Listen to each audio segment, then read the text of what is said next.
Bueno, hoy damos comienzo a otra charla de Un café con el CEPI. Mi nombre es Luciana Micha, yo soy la directora del Centro de Política Internacional de la UBA. Me acompañan algunos de los coordinadores y coordinadora del CEPI y coordinadores de diferentes observatorios. Para que sepan, a veces no lo explico, pero el CEPI tiene, aparte de los docentes y de miembros, tiene 4 observatorios que tenemos aproximadamente entre 20 y 25 investigadores y graduados y algunos docentes de las últimas materias de la facultad, de diferentes carreras de la Facultad de Ciencias Sociales. Los 4 observatorios tienen que ver con las relaciones internacionales. Un observatorio es de defensa y seguridad, el otro es de política internacional, el tercero es de economía política internacional y el cuarto es de asuntos humanitarios. Cada observatorio va haciendo obviamente sus estudios e investigaciones en casos que tienen que ver con sus observatorios y también trabajamos transversalmente algunos temas como por ejemplo es COVID-19, el tema del 5G, el cambio climático, cuestiones globales que tienen que tener una mirada mucho más transversal y holística, como hablábamos el otro día con una colega, de algunas de las problemáticas internacionales. Hoy es jueves 24 de abril del 2020, o 23, creo que es jueves 24 del 2020. Jueves 23. Jueves 23. Jueves 23. La monotonía de la cuarentena me hace tener que usar la agenda para ver en qué día estamos. Por suerte me cambio y me arreglo para todos los días estar a las tardes con ustedes. Gracias a todos por estar conectados nuevamente. Ya vieron que tenemos todas las charlas anteriores subidas a nuestras redes. Muchísimas gracias también, no solo por estar acá presentes, sino también después algunos hasta lo ven por segunda vez porque algunos de nuestros invitados, incluida yo, hablamos muy rápido y a veces quieren repasar algunos de los conceptos o de las cosas que vimos. Como nosotros les contamos, este ciclo de Repensando las Relaciones Internacionales en el marco de un mundo incierto, intenta acercar una mirada profesional, una mirada académica a las cuestiones de las relaciones internacionales y un replanteo de algunos de los conceptos básicos de las relaciones internacionales y del sistema internacional. Y obviamente ver cómo impacta esta crisis y esta pandemia en lo que era el mundo antes, lo que es el mundo ahora y lo que va a ser después, y si impacta y si va a ser diferente. Para empezar, le voy a dar la palabra a la coordinadora para que les cuente un poco, igual ya más o menos lo saben, así que Joana, si querés, la parte administrativa, te paso el micrófono. Les cuento muchas caras y muchos nombres ya conocidos, pero para los que es la primera vez, ahora cuando comience la charla entre Luciana y Adolfo vamos a apagar las cámaras, vamos a mantener los micrófonos silenciados por una cuestión de conectividad. Un ratito antes de terminar vamos a volver a activar las cámaras, así nos vemos para la despedida. Durante toda la charla vamos a estar recibiendo por el chat los administradores las preguntas que quieran hacerle a Adolfo, y al final, si nos queda tiempo, vamos a poder abrir para hacer alguna pregunta adicional. Pero si tienen preguntas durante la charla, las vamos a recibir por el chat y las vamos a redireccionar como corresponde. ¿Sí? Así que muchas gracias. Bueno, muchísimas gracias, Joana. Muchísimas gracias, Joana. Y ahora sí, quiero presentar a nuestro invitado de hoy, un invitado que hemos llamado esta charla el juego de potencias. No solo porque él es una potencia dentro de la UBA, sino que vamos a hablar específicamente sobre el juego de potencias en este mundo incierto. Él es Adolfo Rossi. Adolfo Rossi, colega, docente, ha sido también profesor mío, o sea, esto es solo para aclararles que es más antiguo que yo. Él es licenciado en Ciencias Políticas, obviamente de la UBA, magíster del Flaxo de Relaciones Internacionales, es profesor de la Escuela de Guerra del Ejército, docente, investigador de la Universidad de Morón y de la Universidad de Buenos Aires, y docente universitario de la Universidad Nacional de Lanús. Hola Adolfo, ¿cómo estás hoy? ¿Cómo estás? ¿Cómo está todo? Hola, Luciana, ¿cómo andás? Así que me trataste de viejo ya en la presentación, pero bueno, fuera de eso todo bien. No, para mostrar que fuiste un gran profesor mío de agenda internacional y de sistemas, creo que era de sistema internacional. Es más, voy a dar una... Teoría de la política internacional. Teoría de la política internacional. Con Calle era, ¿no? Con que Calle. dabas clase, con Calle. Sí. Creo que fue una de las mejores materias que tuve con Agenda Internacional y con Rick. Adolfo tiene un hermano que no sé, se llama Alejandro, ¿no? ¿Tu hermano? Se llama Alejandro. Se llama Alejandro. Alejandro daba en su momento, el siglo pasado, ciencia política en el CBC, así que fue mi primer profesor, sigue dando, mi primer profesor de ciencia política de la UBA fue Alejandro Rossi, y mi último profesor de la carrera fue otro Rossi, así que empecé con Rossi y terminé con Rossi la carrera. Así que bueno, Adolfo, muchísimas gracias por estar acá, muchísimas gracias por compartir esta charla, que básicamente es charla de colegas, charla de amigos, y la verdad que nos interesa mucho tu visión desde lo que nosotros llamamos el juego de potencias. Vos en este momento sos docente de una de las materias electivas de la disciplina de Relaciones Internacionales que se llama Problemáticas o Problemas de Política Internacional. En esta materia, ¿cuáles son los ejes temáticos que ustedes abordan específicamente? Lo primero que intentamos hacer es ver un poco la bajada de las teorías de relaciones internacionales a la cuestión del orden internacional. Es decir, cómo comprender el orden actual, que todos dicen que es en transición, etcétera, etcétera, etcétera, desde las distintas visiones teóricas. Y cómo prevén las distintas teorías que puede llegar a resultar el orden futuro. Después sobre eso vamos viendo los problemas que hay para la construcción del nuevo orden. Y vemos algunas regiones, por ejemplo Medio Oriente, vemos algunos países no tan tratados, como por ejemplo puede ser Rusia o India. Vemos algunos problemas que hacen a cuestiones distintas a los típicos problemas estadocéntricos, cuestión de las compañías militares privadas, cuestión de los actores no estatales que pueden llegar a generar conflictos desiguales, digamos, conflictos asimétricos, toda una cuestión de temas para, digamos, si se quiere, como hilo conductor es la idea del orden internacional y los problemas que se enfrentan para construirlo o consolidarlo o modificarlo o lo que sea. Totalmente. Bien, lo que te propongo es, en primera instancia en la charla, hablar desde esta mirada estatocéntrica, desde este juego de potencias, y después pasar también a los sectores no estatales. Vos sabés un poco mi visión, y mi visión no es específicamente que los únicos actores del sistema internacional son los estados, así que bueno, primero vamos a hacer que... bueno, y ahí está tomando café, muy bien, Adolfo, aquí estamos los dos tomando café. ¿Cómo sería el orden internacional mirado desde los actores centrales del sistema internacional hoy? Bien, hay distintas maneras de verlo, pero yo, digamos, mi opinión personal es que estamos en un orden en transición. Digo, esto lo venimos escuchando hace 30 años, no estoy diciendo nada nuevo. Pero ¿por qué un orden en transición? Porque no se logró, digamos, no es el unipolarismo y la hegemonía de Estados Unidos en los 90, pero tampoco es lo que uno podía tener en la cabeza como un tipo ideal de un sistema multipolar. Estamos, si se quiere, un texto viejo que para mí sigue explicando bastante del mundo, es el texto de Nye que habla de distintos tableros. Hay tableros más bipolares o hegemónicos y hay tableros más multipolares. Y tenemos una difícil a veces coordinación y traspaso de capacidades de uno a otro de estos tableros.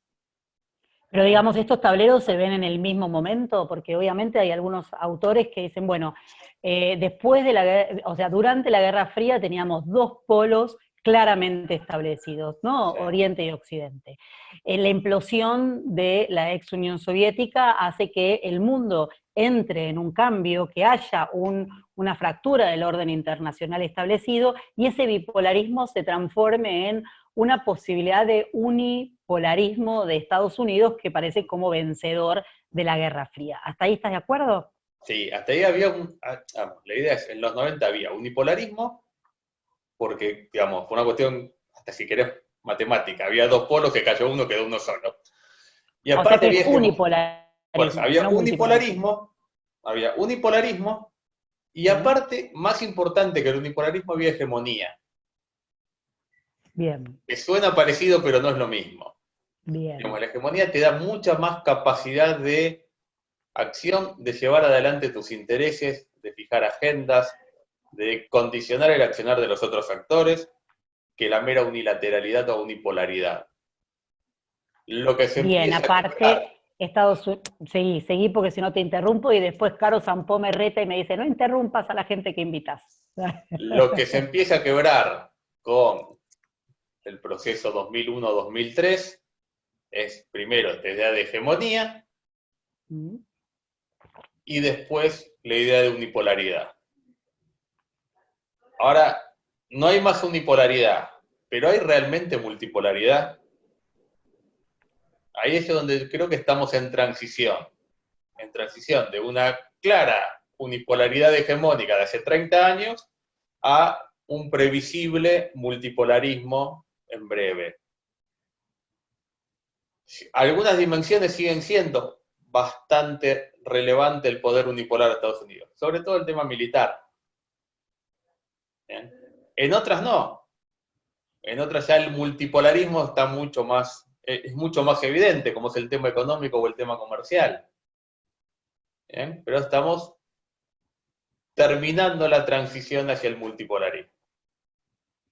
¿Vos considerás que en este momento, o por lo menos antes de la pandemia, estábamos en una transición, en un multipolarismo que, digamos, jugaban algunas potencias roles centrales? ¿Y cuáles eran estas potencias de este multipolarismo? Bueno, yo creo que había claramente dos, que eran Estados Unidos-China. Estaba jugando un cierto rol relevante con todas sus dificultades internas y con todo su proceso propio Europa, con Alemania a la cabeza. India es otro actor que regionalmente compite con China y que también quiere tener un poder regional y algo que decir en el sistema global. Y después Rusia también era un actor relevante a tomar en cuenta con sus particularidades, sus problemas propios, sus complejidades económicas, etcétera, etcétera, pero también era un actor relevante por el peso político, por el peso militar. ¿Bien? Digamos. Después había otros actores que a veces jugaban en acuerdo con estos, por alguno de estos, por ejemplo Japón, por ejemplo Corea. ¿Bien? Obviamente los países de Europa en esa dinámica. Entonces digo, era un tablero bastante complejo ya.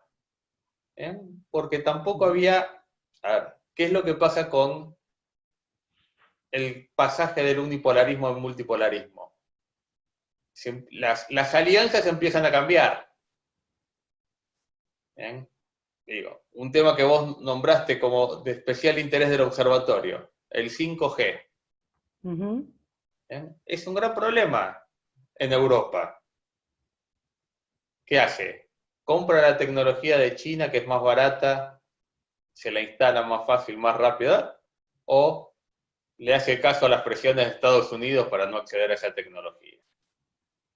Digo, más allá que después vimos con la pandemia que hasta les quemaban las torres de 5G porque pensaban que con eso se expandía el virus, digo, pero fuera de eso, digo, es un problema eso, y ese tipo de cuestiones es la que hace tambalear alianzas tradicionales y pensar en alianzas distintas en vistas al futuro multipolarismo.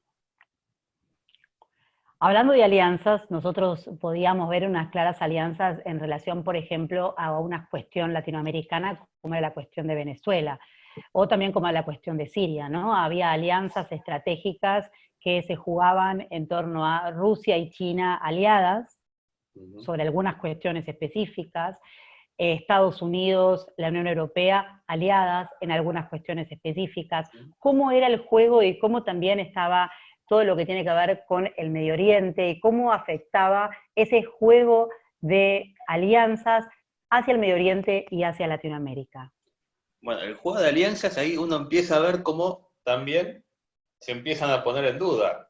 Digo, uno pensaba, hace 30 años, América Latina es zona de influencia directa de los Estados Unidos. digo, yendo a literatura más sesentista y setentista, es el patio trasero de los Estados Unidos. Nadie dudaba que nosotros estábamos en la zona de influencia de Estados Unidos. China empezó a hacer políticas activas para meterse en la región, que fueron bastante exitosas, más allá de la natural complementariedad económica de que nosotros le podemos vender materias primas que ellos carecen y ellos nos pueden vender barato bienes industrializados. Bueno, eso muchas veces también fue visto como una falta de política por parte de los Estados Unidos. Bien. Lo mismo en Medio Oriente, lo mismo el rol de Europa. Digo, Europa estaba aliada con Estados Unidos en la cuestión Irán, pero cuando Estados Unidos patea el tablero del acuerdo, Europa queda, digamos, no apoyando, pero queda intentando mantener ese acuerdo que se había establecido con el gobierno de Irán.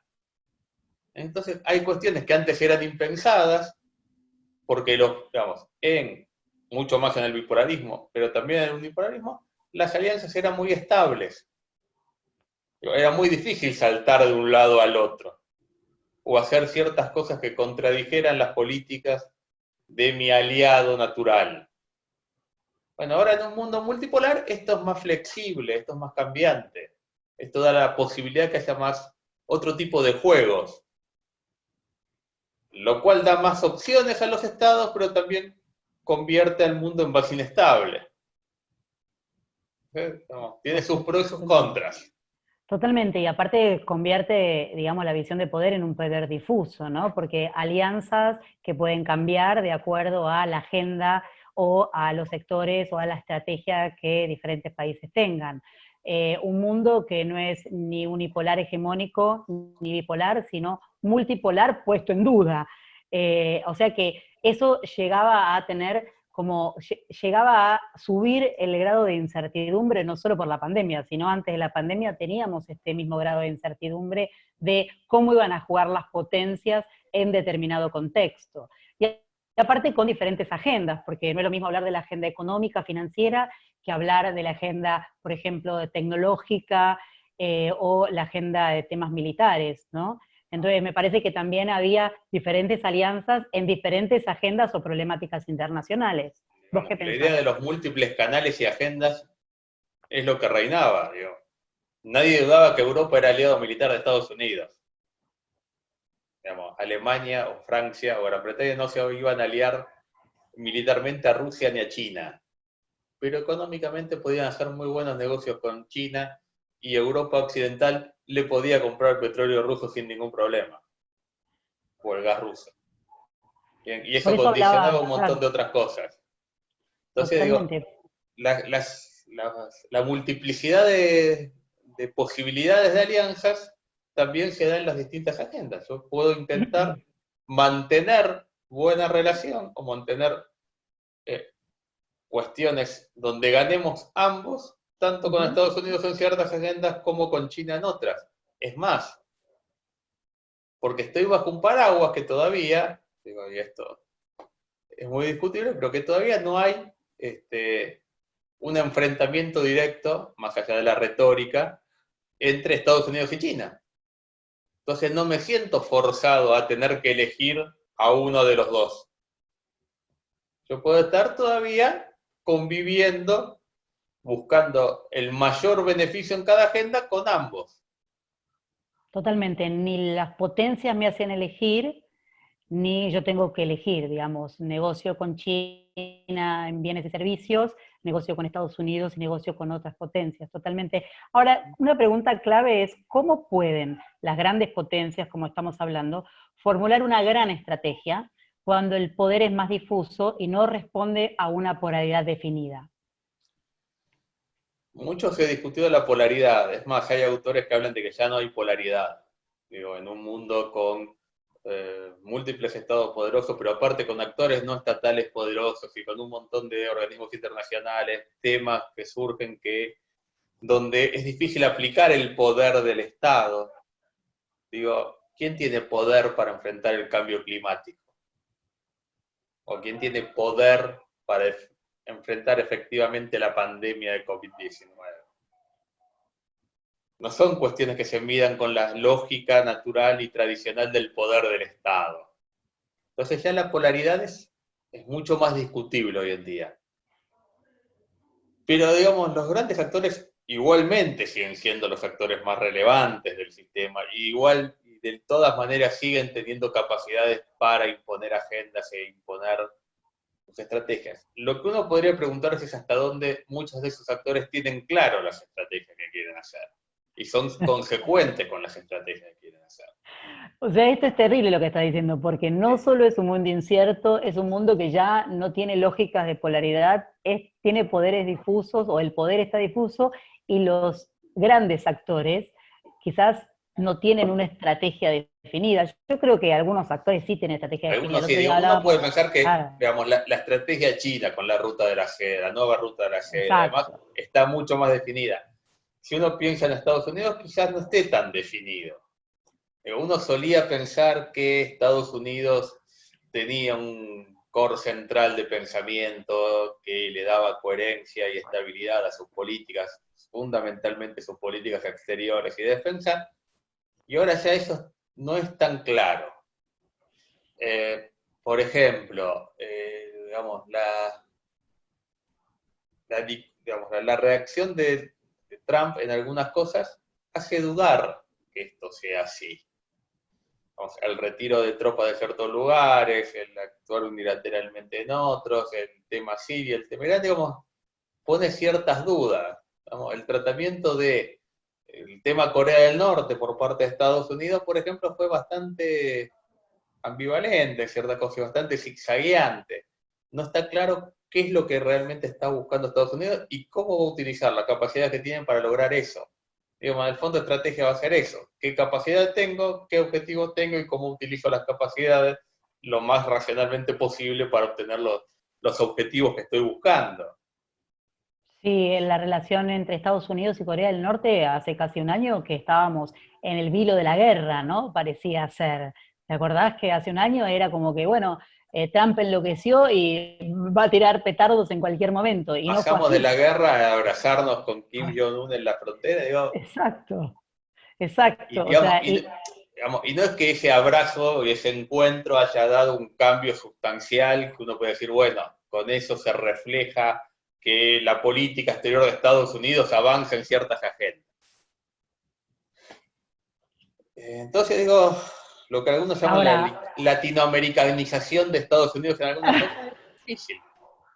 No sé si sería eso, pero justamente en ese mundo tan incierto, tener un poder bastante importante como Estados Unidos, sin una previsión a largo plazo o sin una estrategia bien definida, por lo menos argumentativamente hacia afuera, hace también que el mundo sea mucho más incierto, porque no sabe cómo va a enfrentarse a los problemas. Una de las cuestiones también con Venezuela, ¿te acordás que no hace mucho tampoco hablábamos de la cuestión de Venezuela y era la cuestión también de los migrantes de Latinoamérica, sí, de Centroamérica más que nada, del Triángulo Norte más que nada, y la confrontación con México para que México haga mucho más dura la frontera sur de México. Y toda esa rivalidad con México, la verdad que nos fuimos olvidando, porque esta pandemia es como que ha traído como un manto de olvidarnos de los problemas que existían, que siguen existiendo. Y también de eso quiero hablar. Estados Unidos, de narcotraficante a los principales líderes del gobierno de Venezuela, hace unos días, también es un tema relevante.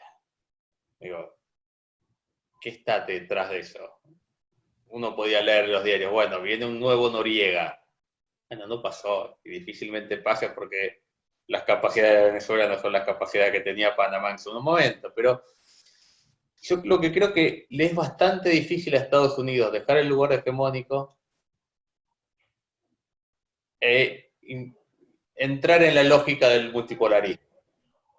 Digo, porque tenemos un problema. Estados Unidos, tanto con Trump como con Bush antes, toda la etapa de los neocon en el poder, tenían la particularidad de ser el actor con más capacidades del sistema, individualmente hablando, y ser al mismo tiempo revisionistas. Digo, ¿qué es lo que son normalmente los grandes poderes? Son estatucuistas.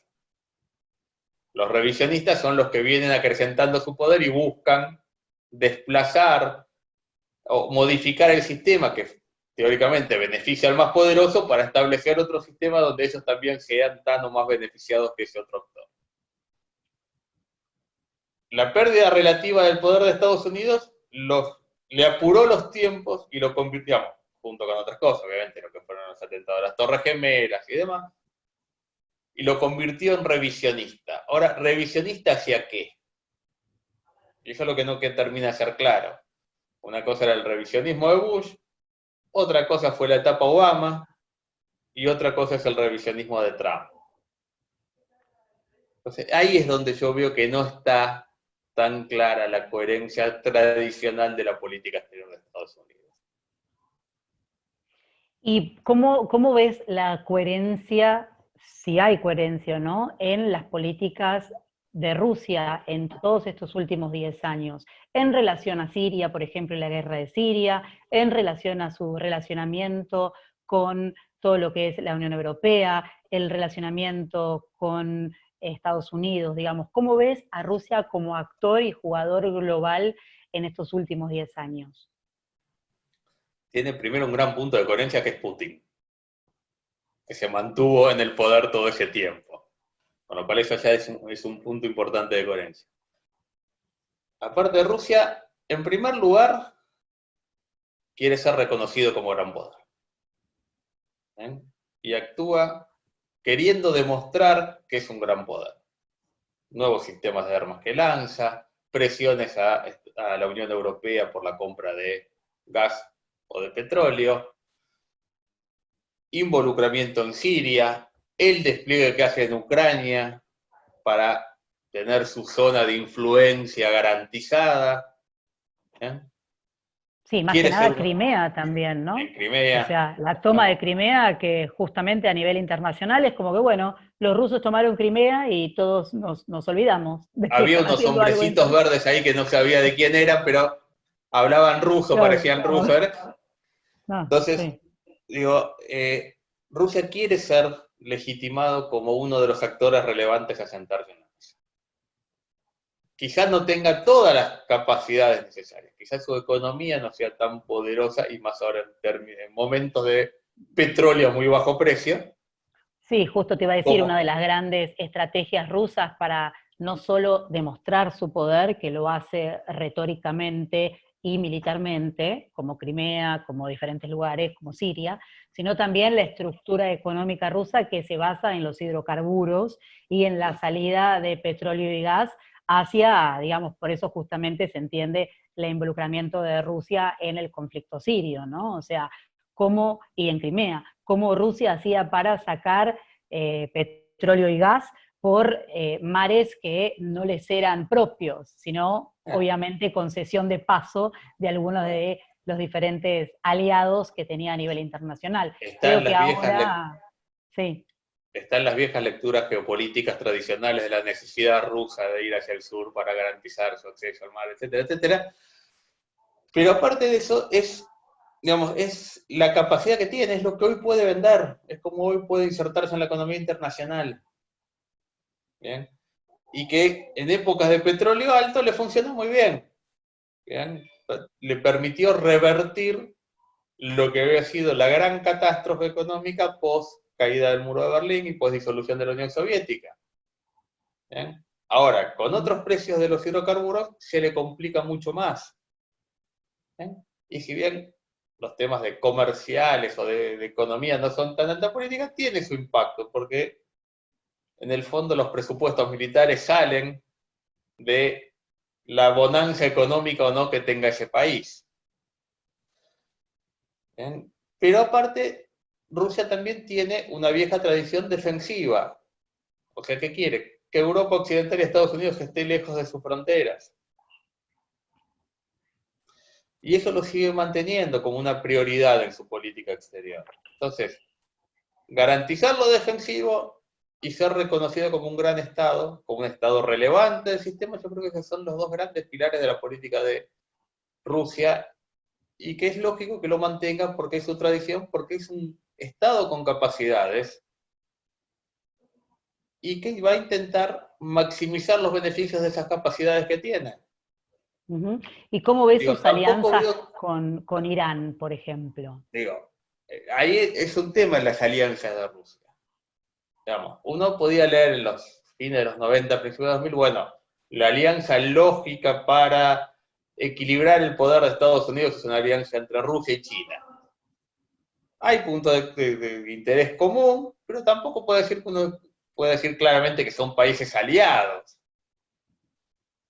Digamos, la alianza con Irán, ¿son aliados o es un intento de Rusia de imponer ciertos intereses propios en un escenario geográfico estratégico relevante? Se mezclan las dos cosas. Digo, hay alianzas porque hay necesidades comunes, pero también es parte del juego del poder de Rusia. Lo mismo en Siria, digamos, lo mismo, Rusia es esa lógica, aprovecha los escenarios e intenta consolidar a través de su estrategia, consolidar ciertos intereses y demostrarse como un actor relevante del sistema. Digamos, a Rusia lo marcó mucho la disolución de la Unión Soviética. Digamos, eran uno de los dos polos de poder y un día dejaron de existir. Eso fue muy relevante para el pensamiento ruso.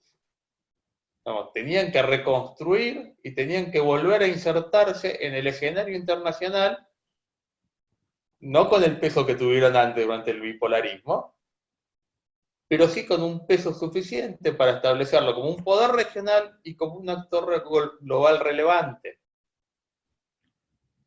Bueno, de hecho creo que lo logró bastante bien, ¿no? Porque después de la increíble implosión de la ex Unión Soviética con 15 naciones adentro, ser la Federación Rusa y ahora seguir siendo un actor principal del escenario mundial, me parece que ha logrado cierta, no sé si estabilidad, pero sí cierto reconocimiento global como un actor principal en este juego de potencias que estamos hablando. Quizás es muy de la mano con lo que vos hablás, ¿no? La presencia y protagonismo carismática de Putin y de alguna manera estas alianzas estratégicas temporales que hace en cuestión de petróleo, en cuestión de guerra, también todo lo que tiene que ver con el desarrollo de capacidades militares, que eso no se pone en duda, por lo menos desde afuera.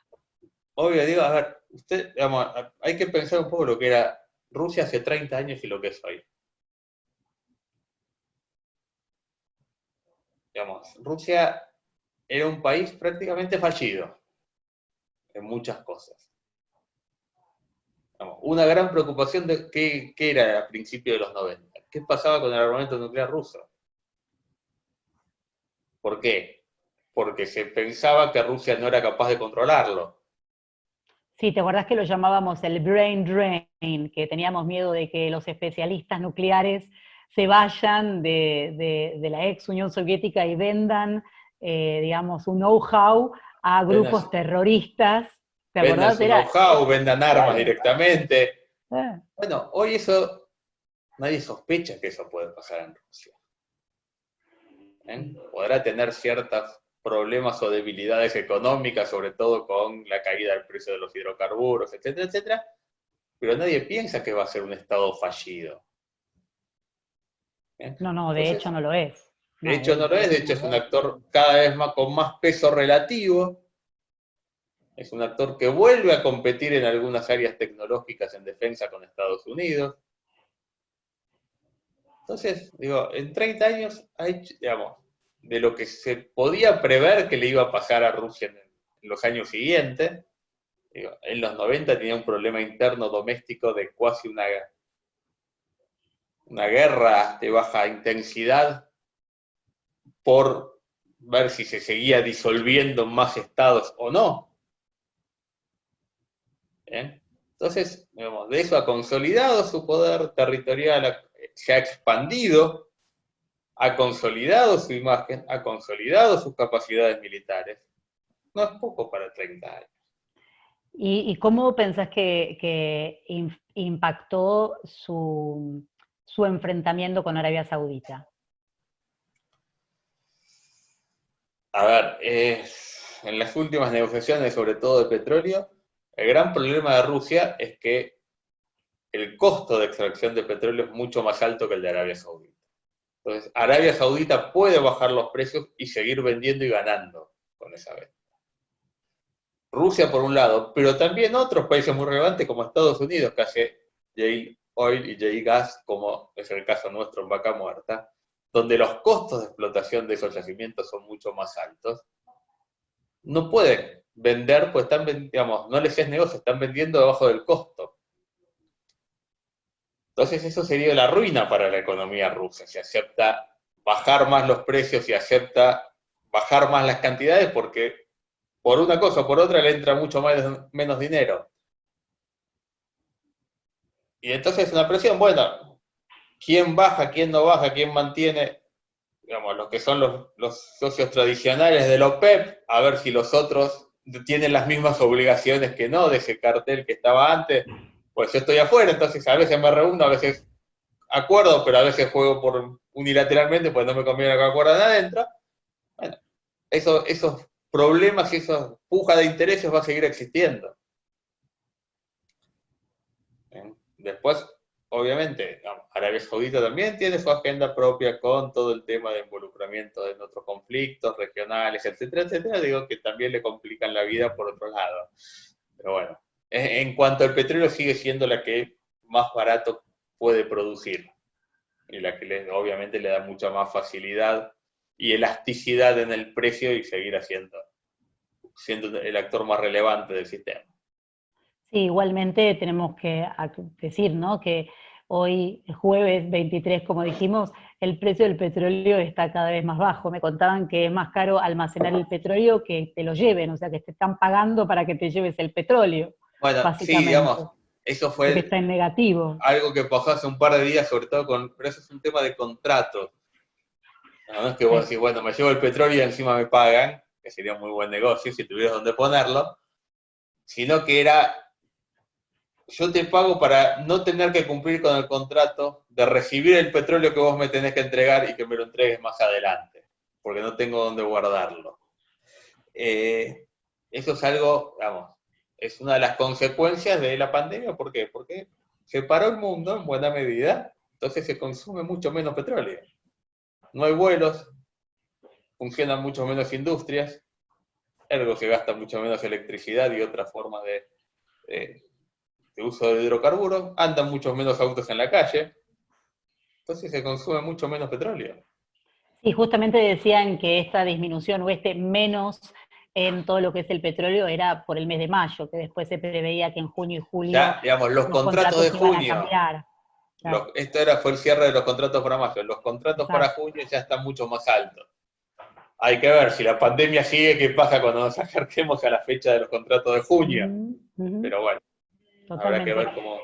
Te traslado a Latinoamérica. Uno de los escenarios en Latinoamérica que se vio claramente la confrontación y este juego de potencias era el escenario venezolano, donde de alguna manera China y Rusia estaban de alguna manera apoyando a Maduro con la posibilidad de comprarle petróleo a futuro, y se posicionaban y hacían una cuña en Latinoamérica, obviamente en contraposición a Estados Unidos, Arabia Saudita, y eso también eran escenarios donde estos juegos de potencia echaban raíces y obviamente con una estrategia clara. ¿Cómo ves que eso fue evolucionando y cómo pensás que es en este momento?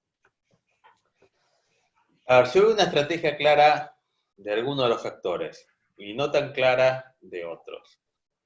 En el caso de China está claro que, digamos, el interés es seguir abasteciéndose de petróleo, controlar el acceso, digamos, cuando uno habla de seguridad energética, habla de mantener el flujo de los hidrocarburos, en este caso, a un precio razonable. Eso es lo que buscaba China.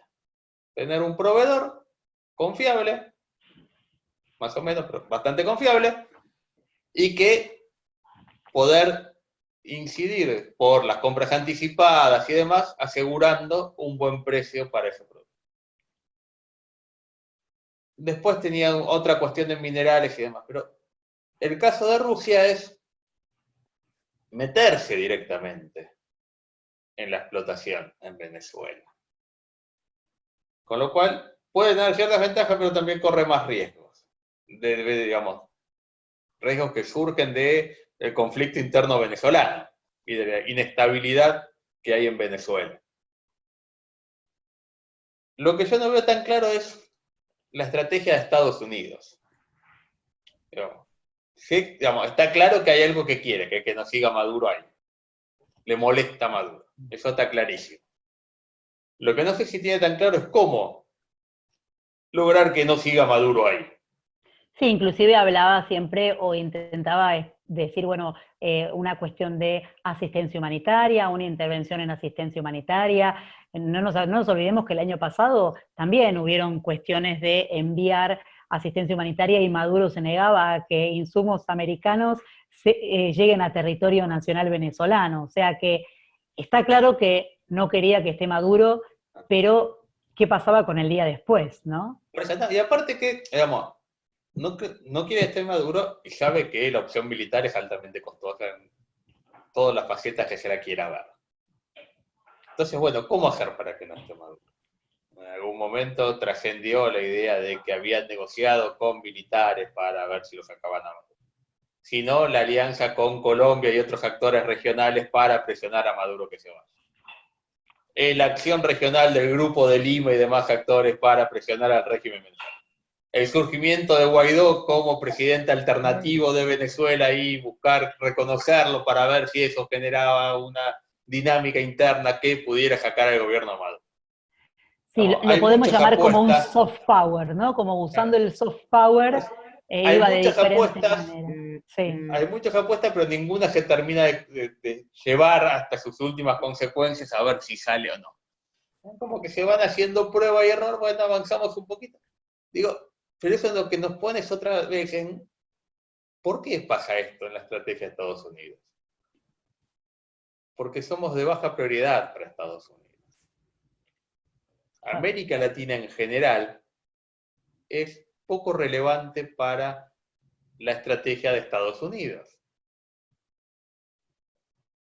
No es que los think tanks de Estados Unidos están diseñando estrategias hacia América Latina porque es lo más importante, lo más relevante que tienen que hacer y su futuro se va en eso. No, somos bastante poco relevantes. Y esa poca relevancia que en algún momento nos dio una idea de mayor autonomía posible, tiene todas sus ventajas, también tiene su contracara negativa, que es que,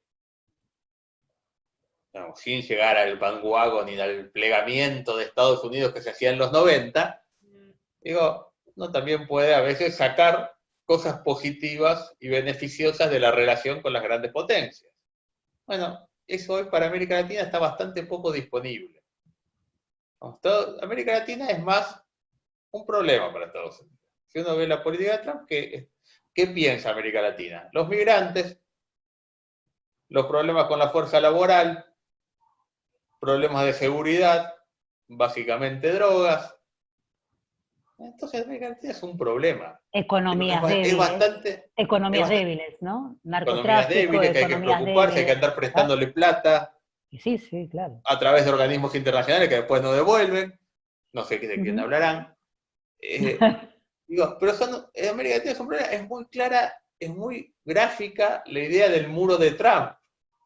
Si Estados Unidos pudiera hacer un muro y no ver América Latina, estaría más tranquilo desde esa visión de Estados Unidos. Igual no hablemos de todos los norteamericanos, sino bueno, el líder que está en este momento, sí, digamos, ¿no? la visión del establishment, digamos, del que gobierna hoy Estados Unidos. Sí. Digo, y si vos tenés las principales de tus agendas son agendas negativas, tu estrategia va a estar influenciada por qué tipo de agenda ves como las prioritarias. Y los beneficios que se pueden obtener de esa relación también obviamente van a ser diferentes a si hay una agenda constructiva, una agenda de intereses comunes. ¿No te parece que si hacemos un paralelo en este relacionamiento, ¿no? Esto de que Estados Unidos estaba como dejando su patio trasero, como lo llamaban en los 90, ¿no? Como que no se inmiscuya tanto en las problemáticas latinoamericanas, mientras que no le afecten el desarrollo económico y poblacional americano. ¿No te parece que también estaba haciendo algo parecido en África y dejando en el tablero de este juego de potencias a África como un sector que China y Rusia avanzaban, sobre todo China? Sí, obviamente. Digamos, y de hecho la reacción de Estados Unidos hace unos años fue volver a crear el AFRICOM. El AFRICOM, que había disuelto, bueno, lo vuelve a crear como una política incompleta, digamos, pero como una política al fin para volver a poner en la órbita de los intereses de Estados Unidos África. Explica lo que es AFRICOM, porque yo sé que es Digamos, el Estados Unidos comando militar. tiene dividido en su sistema de defensa Bien. el mundo en distintas regiones. Una era todo el continente africano, que supuestamente son todo lo que son las posibilidades de despliegue de fuerzas de Estados Unidos en esa región. Bueno, y eso que había quedado disuelto en un momento fue reconstruido por Estados Unidos. O sea, tenía el Southcom, que lo sigue teniendo, El y Southcom, que lo ahora... sigue teniendo, lo estaba el sigue AFRICOM, teniendo, y y sí, ahora es después todo lo AFRICOM. demás, lo que hace al norte y demás que existía, pero... Bien. Y el Southcom volvió a tener más peso también en los últimos años. ¿Qué es lo que uno puede ver? Mucha de la política exterior de Estados Unidos hacia las regiones pasa bastante por las cuestiones de defensa y seguridad y no tanto por el Departamento de Estado. Y eso da una cierta calidad en las relaciones entre Estados Unidos y esos países. Sí, totalmente. Uy, se nos está yendo la hora. Pasaron 50 minutos, ni me di cuenta. Sí, me quedaron un montón de preguntas, todo lo que tiene que ver con el poder marítimo y naval, que me interesaba un montón, ya que China estaba también explorando nuevas alternativas y ampliando su poder naval increíblemente, Estados Unidos también. Quiero pasarle el micrófono a Giovanni, que es uno de los miembros fundadores del CEPI, para que te haga alguna de las preguntas que algunos de los participantes nos ha hecho. Giovanni, te paso el Gracias Luciana. Hola Adolfo, buenas tardes, ¿cómo andas? Hola, ¿cómo estás? Bien, todo bien, gracias. Mira, te voy a hacer algunas de las preguntas que nos estuvieron llegando durante esta tarde. La primera tiene que ver un poco con lo que estuviste diciendo al principio de la charla, que tocaste el tema del 5G, que es algo que la verdad es que en el campo de las relaciones internacionales, todo el tema de la tecnología que refiere a la parte comunicacional no está, hay como una especie de lentitud de avances en ese sentido. ¿Cuáles te parece que son los principales dilemas a nuestra seguridad nacional que plantea la problemática del 5G? A ver, el gran problema o la gran amenaza que muchos países, hoy este es un tema muy debatido en Europa, que tiene que ver con el 5G, es la capacidad o no de, por un lado, que los chinos te espíen, por decir, digamos, lo más básico, y por otro lado, que ellos tengan la capacidad para denegarte el acceso. Es decir, yo confío y empiezo a trabajar con una red de 5G, Huawei, que es la más expandida en el mundo. Bueno, está siempre, no sé si es mito o es realidad, digamos, pero la idea de que los chinos te espían a través de la red de 5G. Ese es un problema de seguridad básico. Pero el otro es el tema del acceso, es que los chinos te bajen la palanca. ¿Bien? Entonces, digamos, en la competencia por el 5G tenés varias agendas entrecruzadas. Por un lado, el desarrollo tecnológico y el ser el líder en tecnología, que están compitiendo Estados Unidos en China en varias agendas. Por otro, el tema del acceso, la interconectividad que pueden tener las distintas redes y la influencia que puedas tener en la medida que vos puedas expandir más tus redes que lo hace el otro actor. Entonces, todo eso está en juego. Digamos, si fuera un tema económico, Huawei es más barato, lo compraría todo el mundo más rápido. Tema que no es solo una cuestión de una mercancía más que puedo comprar como si fuera un commodity y que lo compro al que me lo vende más barato. O sea que en este caso, retomándolo un poco, ¿te parece que de alguna manera se entraría como una especie de doble periferia entre China y Estados Unidos para ver, de qué manera se controlaría? Es que, digamos, la idea de periferia, como vos uno la veía tradicionalmente de la zona de influencia de los grandes actores, zona de influencia directa de los grandes actores, en un contexto multipolar, con mayor incertidumbre y con múltiples agendas, también es más difusa la idea de periferia. Claro. ¿Quién es periferia de quién? ¿Sí? Yo negocio una cosa con Estados Unidos, negocio otra con China, puedo comprarle armas a Rusia. ¿De quién soy periferia? ¿O soy periferia un poco de todos? Claro, claro, se entiende.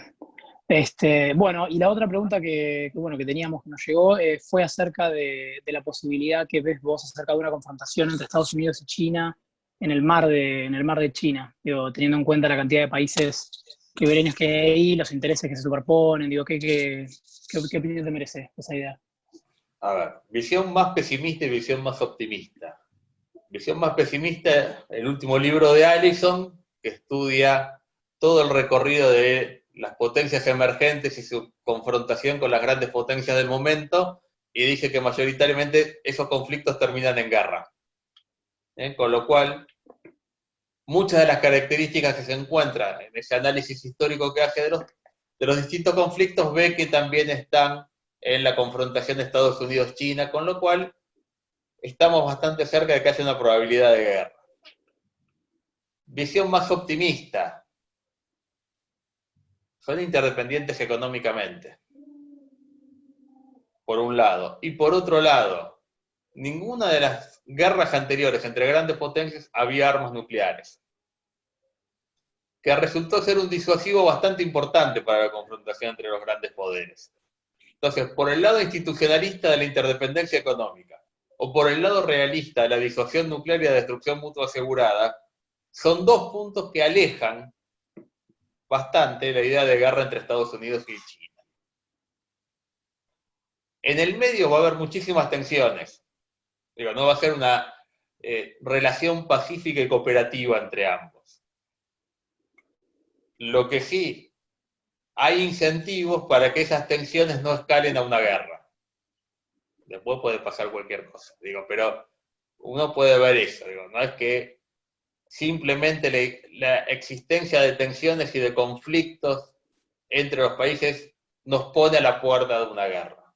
Bueno, hay tensiones, hay conflictos, hay una idea china de avanzar e incrementar su poder, hay una idea de Estados Unidos de que no le gusta nada que eso lo haga China, pero también hay incentivos estructurales e incentivos económicos para que eso no escale hasta el momento de una guerra. Claro. Perfecto. Digo, no sé cómo estamos con el tiempo, Lugo, yo, y si se puede hacer alguna más o ya lo abrimos al público, como prefieren. Abrámoslo al público, así hace una más, son las 7:58, una pregunta del público, si Adolfo está de acuerdo, si alguien quiere participar o comentar algo, que sería interesante.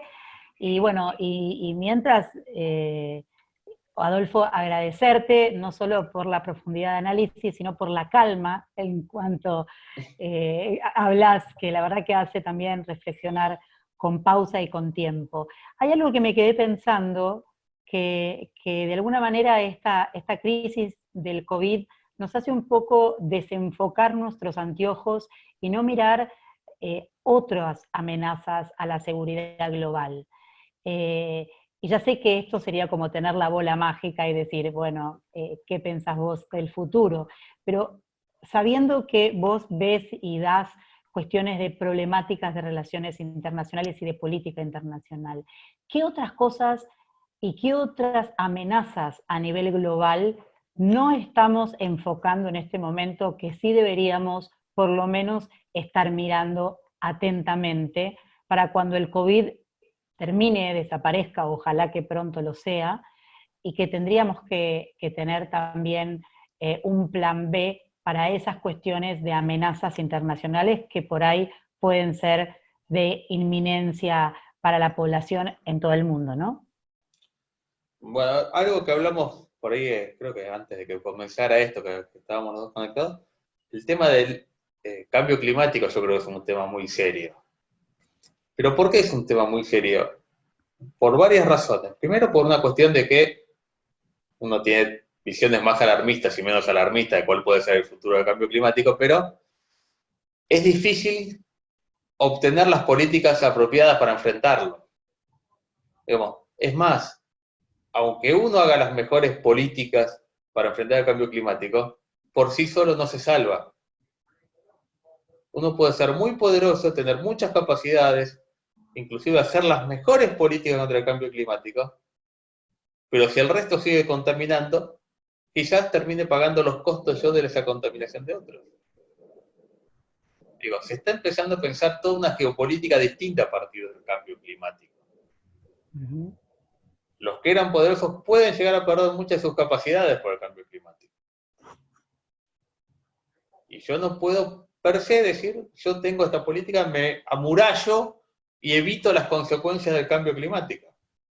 De hecho, ayer justamente yo hice alusión a eso, ¿no? Que mientras estamos viendo la problemática del COVID, no nos tenemos que olvidar que el mundo y la tierra y el clima nos sigue a veces jugando una mala pasada por lo mal que lo tratamos, y hoy hubieron 6 tornados en Estados Unidos que mataron casi a 6 personas. O sea que la factibilidad de que haya inundaciones en Argentina, incendios forestales, que siga estando todo el tema de el deshielo, sigue existiendo y es una amenaza que sigue existiendo a pesar de que existe el virus en el mundo. Te agradezco un montón, Adolfo, un montón a Luciana, todos los que tenemos están. una Sí, pregunta, Joana. tenemos una Dale. mano levantada, si puede ser. Dale. Antes de cerrar, tenemos una mano levantada de Jimena Pabluc, si puede ser, así que ahí le doy la palabra antes de que cerremos. Gracias, gracias. Yo tenía una pregunta un poquito larga, pero un poquito de futurología, que por ahí si la pega después somos millonarios y si no, bueno, quedará en el tiempo. Richard Haas hace poco dijo en una nota que una de las características de la crisis actual es la marcada falta de liderazgo estadounidense. Lo estoy leyendo para no decir mal. Incluso dice, parecería que Estados Unidos no está dispuesto a asumir el papel de líder internacional, resultado de, bueno, la fatiga de guerras de Afganistán, Irak, Siria, todo lo que quieran.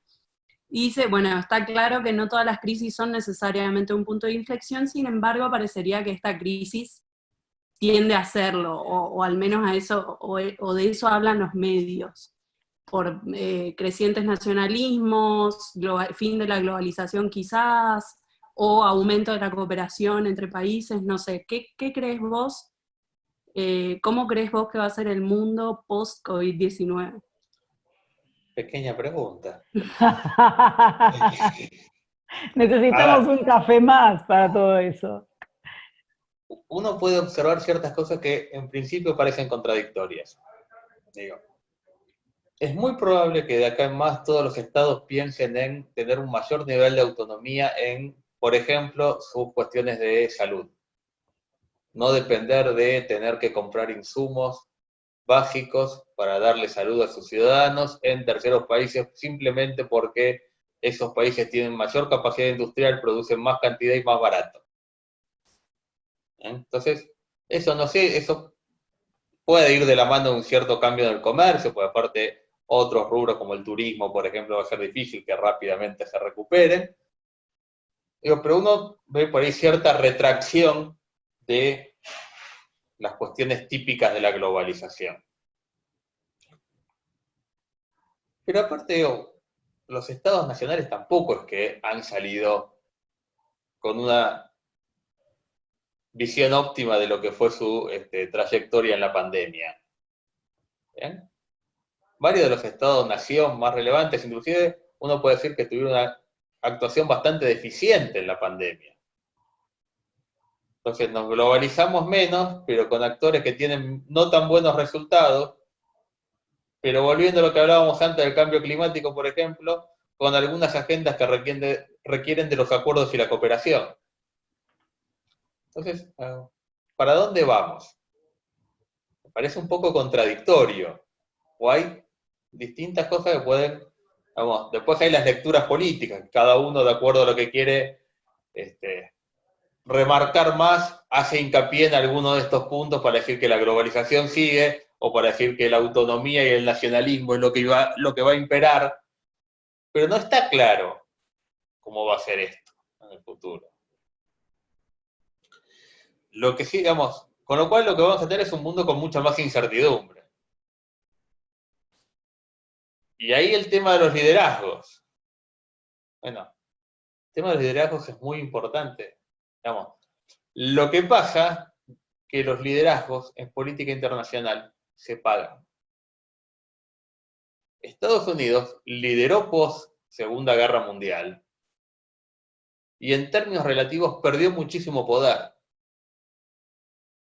Estados Unidos, al finalizar la Segunda Guerra Mundial, y esto tan cansado de escucharme, pues el típico ejemplo que doy en clase, era el 50% del PBI del mundo y era el único actor con armas nucleares, es decir, tenía el monopolio de las armas nucleares en el mundo.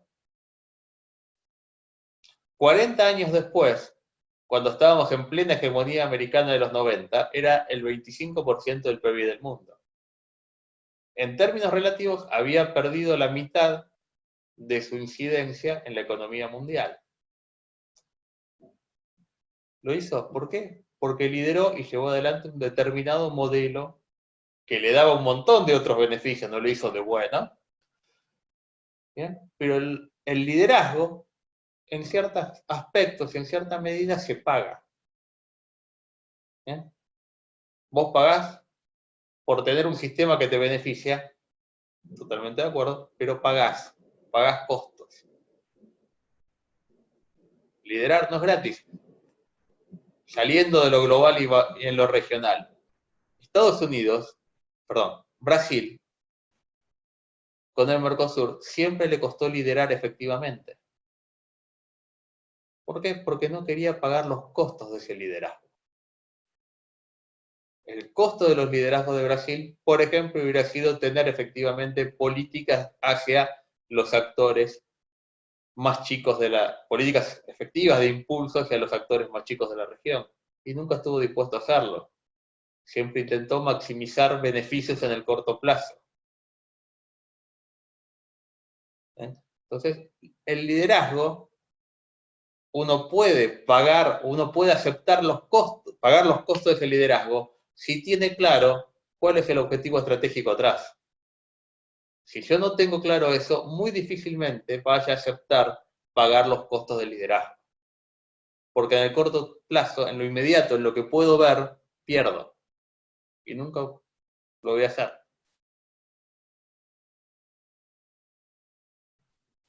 Bueno, muchísimas gracias por la respuesta, Jime. No sé si te contestó o no, pero lo tenemos grabado. Digo, si en el día de mañana pasa algo, ya sabemos que lo dijo Adolfo. Adolfo, que te estuve agradezco. muy bien. No, estuviste genial, Adolfo, me encanta. Les agradezco a todos los que estuvieron presentes, las preguntas, los comentarios, a Giovanni por las preguntas también, a todos los del CEPI. Adolfo, obviamente muchísimas gracias a vos y te dejo las últimas palabras para que te despidas de todos. Yo acá me despido. Acuérdense que mañana tenemos a Carolina Zampó hablando sobre cómo el COVID-19 está impactando en el crimen organizado. Un tema muy específico que toca a ella, que es muy estudiosa de todo este tema, y vamos a tener una muy buena conversación sobre algo distinto en este mundo incierto. Adolfo, tus últimas palabras de despedida y un beso a todos. Te paso el micrófono. Simplemente agradecerles a todos, espero que haya sido claro y que les haya servido esta charla. Agradecerte a vos, Luciana, que te conozco hace un montón de años, y muy buena, muy interesante, y espero que sigan adelante con esta iniciativa.